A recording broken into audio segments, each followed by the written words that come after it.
Mangga, kamusta kayo? At aalis na naman kami kasi dadalawin namin yung aming bahay kasi ilang days kaming hindi nakadalaw doon kasi busy kami sa mga kaganapan at saka may work yung aking asawa. And today pala is lalagyan namin si Indayana ng charan! Ng kanyang earrings. Yes. Ito po yung kanyang earrings. May nagregalo sa kanya, so ilalagay na namin earrings for Yana. This is the OOTD ng Indayana, cowgirl, ang datingan. This is the girl! This is the girl! This is the person! So, ganyan ang mga datingan Indayana. Dadalhin natin itong kanyang earrings. Kasi patakda na natin siya sang earrings. And after that, is pupunta kami ng aming bahay. At ito yung aming OOTD ni Indayana. Pagpasensya na yung salamin namin kasi hindi ako nakapaglinis. Busy kasi ang aming buhay-buhay. So, that's it. Hindi ko lang nilagyan si Indayana ng kanyang sapatos. Kasi, tinatanggal din niya. Wow! Excited yarn! Oh, lalagyan na ang Indayana ng earrings. Matagal na talaga ito na plano. Supposed to be dapat bago yung tawag dito yung binyag ng aking anak. Kaso, may mga bagay talaga na hindi inaasahan. Ang ganda ng weather today. Mahangin siya na medyo mainit. Pero kapag nasa village ka, malamig na yung hangin doon. Kahit na maaraw.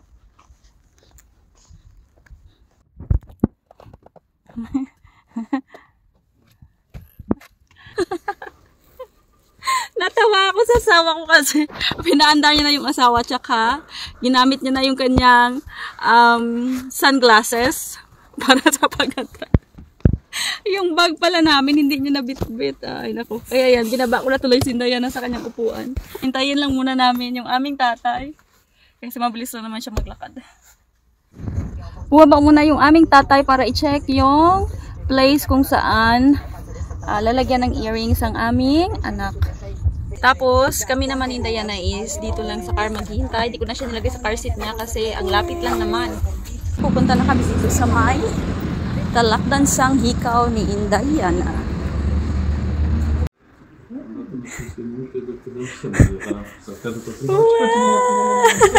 Nandito na kami kung saan kami mapatuhog or magpalagay ng earrings ni Indayana. Kaginabutangan na da siya sang point kung sa diin dapat ibutang iyang earrings. Tapos, ang mabutang gali is lalaki siya, hindi siya babayi.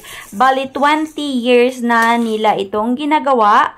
Yung paglalagay ng earrings sa mga bata, even sa mga matatanda is naglalagay din sila.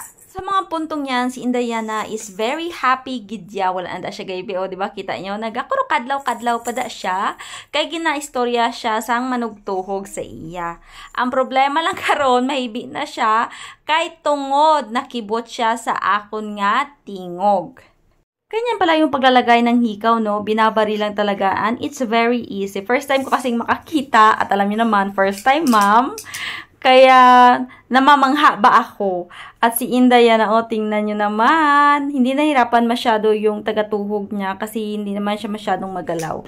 Wow! Naman! Gata, repede man! Naiyak mo ng bata, oh! Gata, magata! Gata, mami! I feel it. So, it's good. Meron ng aritos ang Yana, pero gahibi siya. Kay kinulbaan ang Yana. Gata ma! So, malakat na kami. Makatulog kami sa amon nga balay.